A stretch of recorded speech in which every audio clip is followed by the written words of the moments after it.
año 93, las 9 de la noche, vienen a avisarme que mi hijo había tenido un accidente.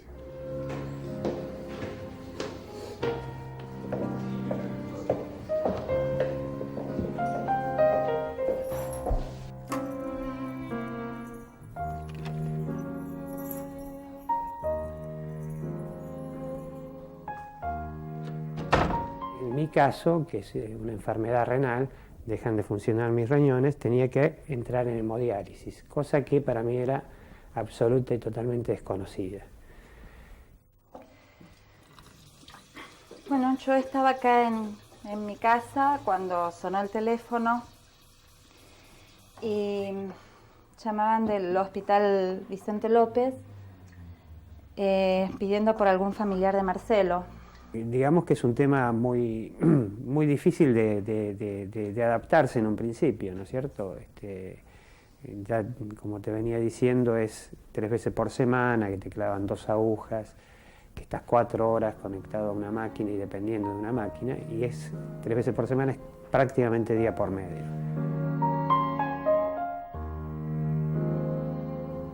Era un accidente de moto. Bueno, en ese momento empiezan a evaluarse y se determina una operación de cerebro.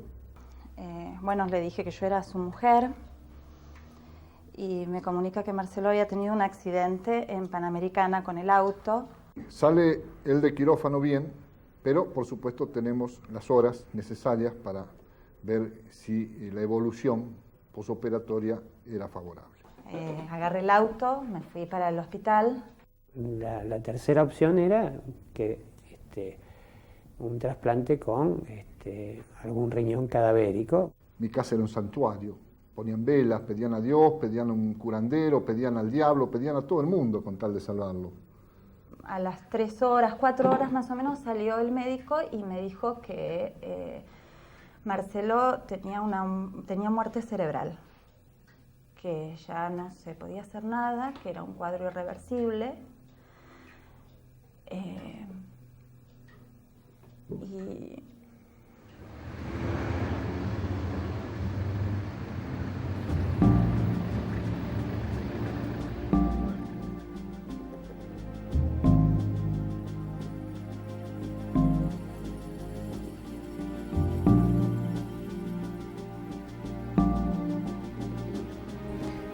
un poco curioso, o sea, yo al principio fui donante, después tuve un familiar en lista de espera que falleció sin recibir órganos y mucho después empecé a trabajar como neuróloga, o sea, hago diagnóstico de muerte. Mi función específica, mi actividad específica es preguntarles a los familiares directos en general, es decir, madre, padre, hermanos, hijos, esposos, si alguna vez pensaron en la posibilidad de donar órganos.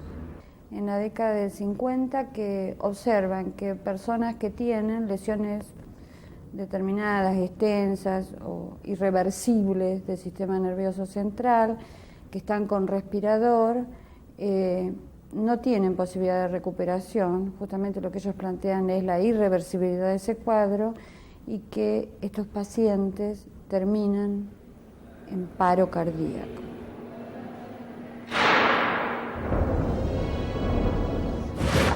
Lo siento mucho, pero como lo dije anteriormente, están equivocados y están hemodinámicamente controlados. Ahí es cuando el médico de terapia me dice, Saúl, por lo cuanto nos conocemos, dice, mirá, acá no hay más nada que hacer, ya está descerebrado. Es que una vez demostrado por primera vez que efectivamente ese paciente no tiene absolutamente ninguna respuesta, es decir, que su sistema nervioso central está lesionado y que es en forma irreversible, en cualquier lugar del mundo que se haga diagnóstico de muerte, bajo criterios médicos, digamos, transcurren una serie de horas y uno vuelve a realizar esa nueva evaluación y ahí firma que esa persona está muerta.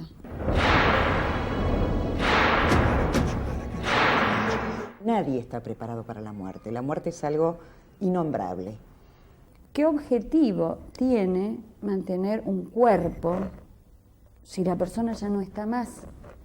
O sea, una cosa es el hecho biológico y otra cosa es lo que social o culturalmente aceptamos que es una persona. Entonces decimos que esa persona no existe, que tiene su sistema nervioso central lesionado, que es irreversible.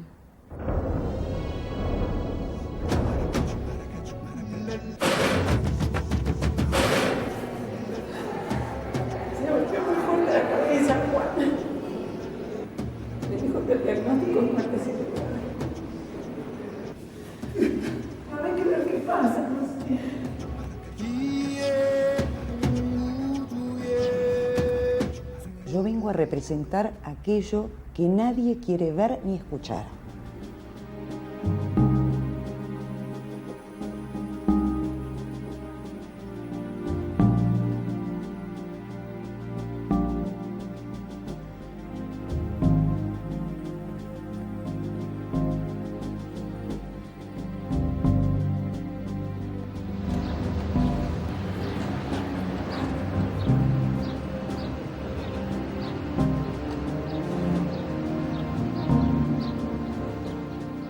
La brusquedad del hecho hace que sea difícil muchas veces.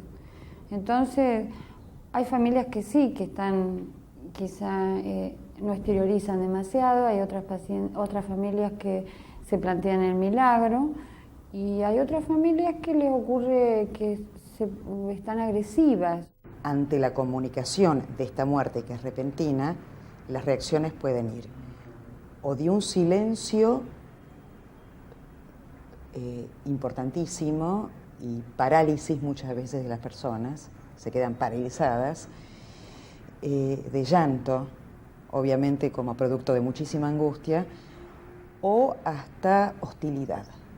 En general el personal sanitario, digo porque no somos los médicos nada más, sino todo un grupo sanitario, cuando está actuando en una situación de emergencia o en una situación de, digamos, de un diagnóstico de muerte, trata de separarse lo más posible del hecho.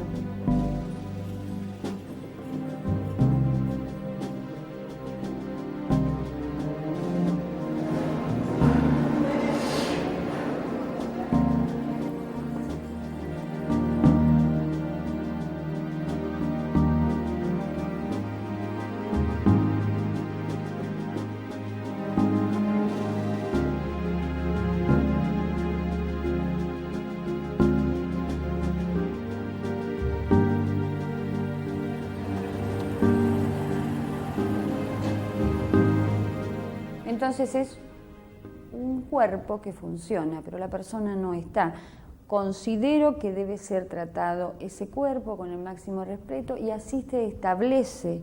O sea, de hecho, cuando se hace una ablación debe quedar en condiciones estrictamente, digamos, aceptadas. O sea, es como una intervención quirúrgica más. Entonces me entero de la cantidad de trasplantes que se hacían en esa época. Mi señora, cada vez que yo iba para ver cómo estaba, me pedía por favor que lo salvara. La aceptación total no existe, porque no existe la aceptación de la muerte. Cuando llega el momento crucial, ¿no es cierto?, de la muerte de Leonardo, voy a mi casa y le dije a mi señora que no había más nada que hacer, pero sí que podíamos hacer algo para que de alguna manera poder salvarlo como ella tal vez quería. Y era donando sus órganos.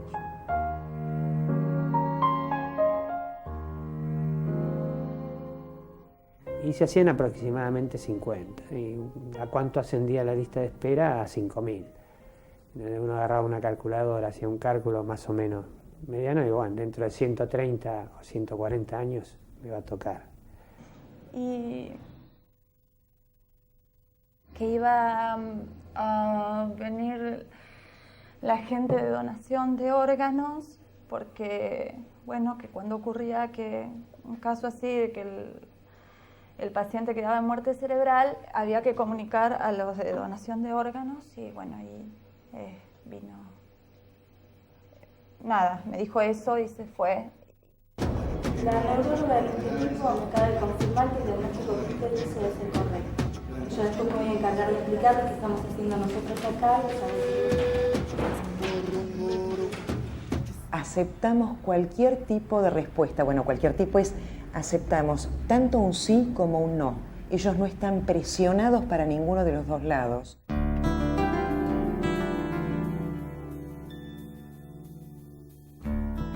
Vino el mismo médico que me había informado, viene con la coordinadora, creo que era de la organización de trasplantes.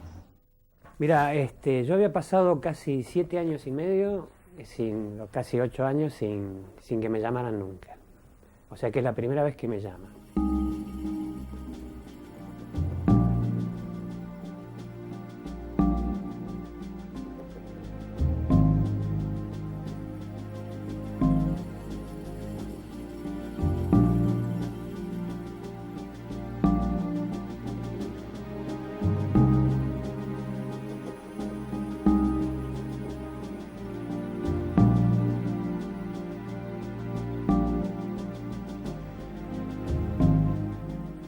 Lo que se donan son órganos, no se dona la persona. Si vos estás en contacto con la otra persona, difícilmente vas a poder cortar con esta parte de la historia y te diría que es conveniente hacerlo. Yo creo que tiene que ser así, que no tiene que enterarse quien recibe el órgano, a quién perteneció. Ana Lasala, para dar un nombre concreto, que es una receptora de uno de los riñones de Leonardo, que hoy vive, gracias a Dios, muy bien y a la cual tenemos una amistad. Es la vida de ella, no es la vida de nuestro hijo.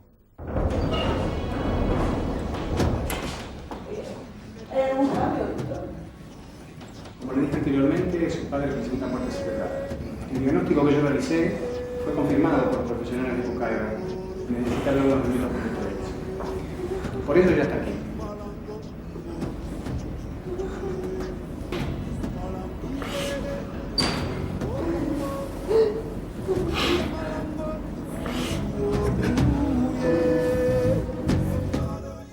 Me explicó que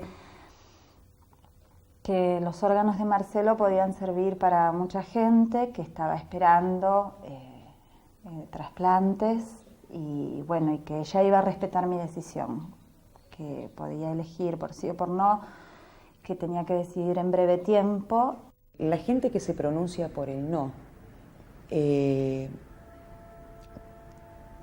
obviamente, o se queda en silencio, o llora, se angustia muchísimo, o son muy hostiles, porque con alguien se tienen que enojar. No me superó la situación, realmente no podía decidir en ese momento. Le dije que no quería donar ningún órgano y que me disculpara, pero que no podía. No dono porque el potencial donante no lo dijo en vida. No dono porque lo quiero entero. No dono porque no quiero que lo vacíen. No dono porque mi religión no lo permite. No dono porque lo quiero tal cual vino, es decir, lo quiero entero. sea cual sea la decisión que ustedes tomen.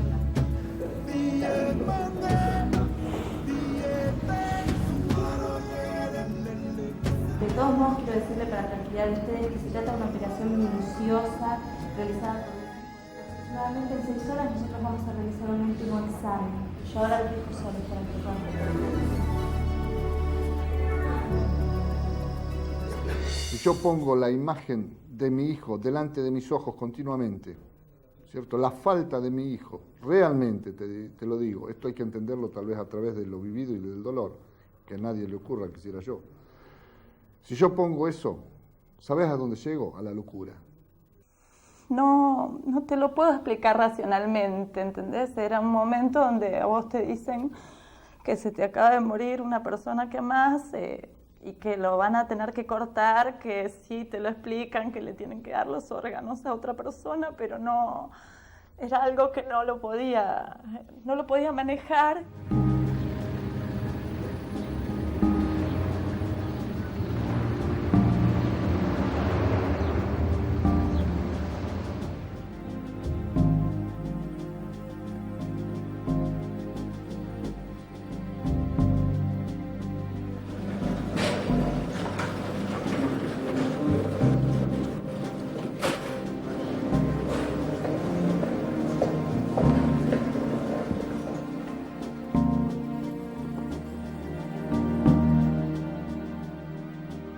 Yo estoy convencida de que hay gente que mejora o cambia totalmente su vida a partir de un trasplante.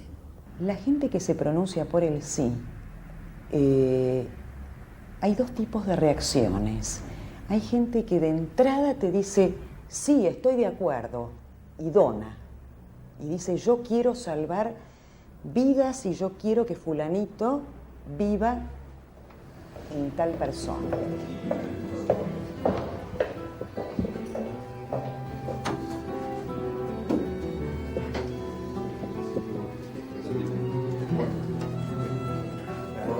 ¿Qué tal? ¿Cómo te vas? No puedo pensar en mí. Yo lo único que pido, que Dios, que es en lo que realmente, vuelvo a repetir, creo, me dé fuerzas y no me abandone como para poder yo seguir con esta lucha. No es fácil. Mi vida no es fácil.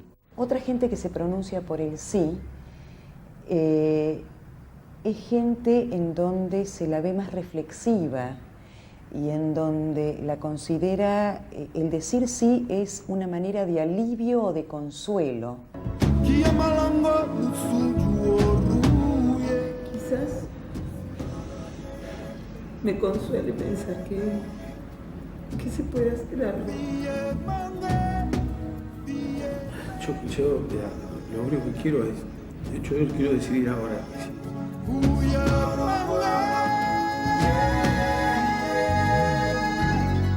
Yo creo que uno dice recibe parte de otro, sí, pero ese otro no es un riñón, ese otro fue en la vida lo que fue y no es eso, no es que uno está recibiendo parte de la vida del otro. Supongo que hoy en día podría resolverlo de otra manera, por haberlo vivido. Un día me maravillé viendo un césped muy verde y pensé en eso. Pensar que hay personas que están mirando esto con las córneas de Leonardo.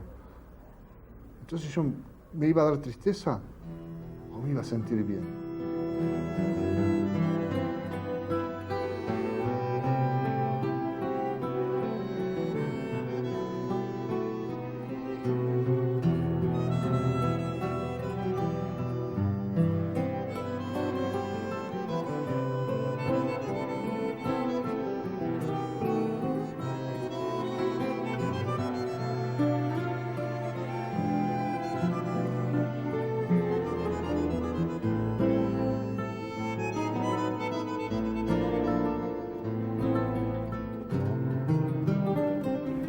Hay gente que dona de manera hasta, se llama como retaliativa, de manera vengativa, que estaban enemistados con la persona que falleció. Un señor dijo de una familiar, dono todo, sáquenle todo. Era una hija de puta, con estas palabras. Como si en este acto de donar, y sobre todo en la ablación, que es la extracción de los órganos, se concretaría o se desplaza la bronca que le tienen a esta persona. Bueno, sí, uno agradece constantemente, ¿no? Y agradece a tantas otras familias que han hecho esto.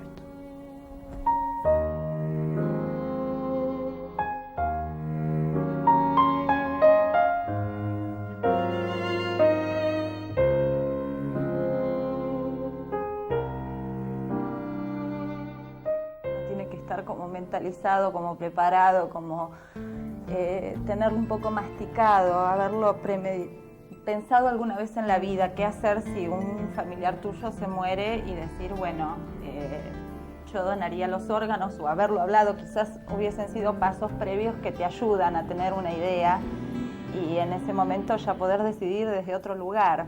Ven adentro.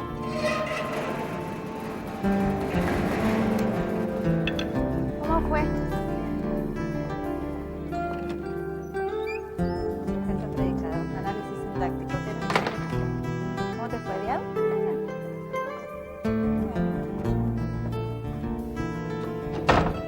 La gente que te dice que no, muchas veces te dice, discúlpeme, hasta se sienten culpables. La felicidad no es nada más ni nada menos que la paz de conciencia. Y yo puedo asegurarles que yo aprendí lo que era la palabra felicidad a través de la muerte de mi hijo, aunque parezca paradójico. Porque al donar sus órganos, yo tengo una paz de conciencia al saber que estaba en el camino correcto, que eso a mí me da una tranquilidad tal que hoy puedo decirle que realmente soy feliz.